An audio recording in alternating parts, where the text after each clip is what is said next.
Well, hey, I'm Josh, and this is Pat, and this is Pastor Chat.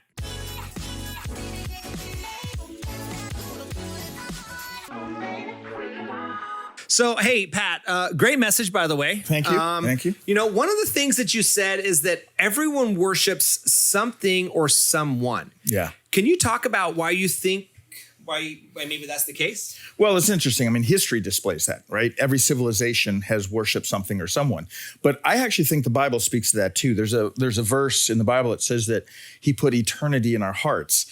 And I think that describes the fact that deep, deep, deep within every human soul, we know that there is something bigger and greater than us. And, you know, most of humanity ends up worshiping silly things, not the one true God. But we all recognize there's something bigger than us. Right. Yeah. Yeah. And I agree. I do think that oftentimes we do end up worshiping something or someone. So it should be the only one, right? Yes. Yeah. The great I am. Absolutely. Exactly. All right. So worship, as you mentioned today, is it's in most cases seen as the moment in the service where we all sing, we raise our hands. But you pointed out worship is God's will, nothing more, nothing else, nothing less. What are some tangible ways that everyone listening can begin to maybe start a habit of worshiping God every day in their lives? Yeah, it's a great question. Because we usually think of worship is tied just to music, and it's more than that. Cornerstone's definition of worship is we say that it's anytime we put God in his rightful place, so it's putting him on his throne.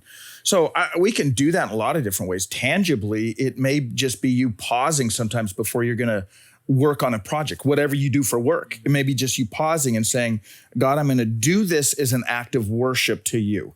Right. When you're going to go treat your spouse the way you should treat your spouse, say, God, I'm going to do this as an act of worship to you. So just reminding ourselves that anytime we're doing anything that puts God on his throne, it's an act of worship. So reminding ourselves of that. Okay. No, that's great. I love it. So what about you? So you specifically, do you have a way that you worship God in your personal life that has been life-changing for you and your relationship with God? Yeah. I would say one of the best ways for me, it's almost a reset button, is for me to get out in nature.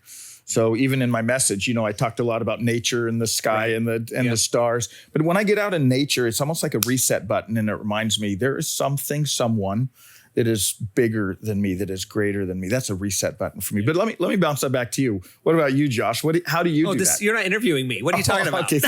I'm just kidding. No, that's a good question. You know, for me, I find that those times when I'm driving, when I'm in my truck, or when I'm driving my wife's car, or whatever the case may be, those are moments for me where I can really I can spend time praying. Like I pray out loud in my car all of the time. And you're worshiping then, right? And I'm totally just worshiping God, and I'm just telling him how awesome he is. Yeah. And for me, that's something that's been life-changing for me. Yeah. And it's worship because you're putting him in his rightful place by spending that time talking to him, praying. Right. Yeah. Right. Awesome. Hey, thanks for asking. So I can't help but think, if God is so big that the earth is his footstool and the heavens are his throne room, how can we, you and me and everyone listening, be worthy to worship and have a relationship with him? That's such a great question, because the reality is we aren't, but we are. It's another paradox in the Bible, right? We aren't worthy to worship him. We aren't, but yet that's what Jesus came to do, to make us worthy. And so now, you know, Hebrews 10 calls us the perfection of God. We're the righteousness of Christ, 2 Corinthians 5.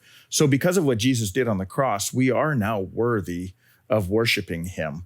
But I think that's why we need to sometimes be overwhelmed by him, is to go, what else would we do but worship? And now we're made worthy by what Jesus did. So the answer to that is Jesus. The answer is always Jesus. Yes. The church answer is always Jesus. Awesome. But it is. It absolutely is in this case. Yes. Awesome. Yep. Well, thanks, Pat. Appreciate your time. Good times. Enjoyed it. All right. We'll see you guys next time.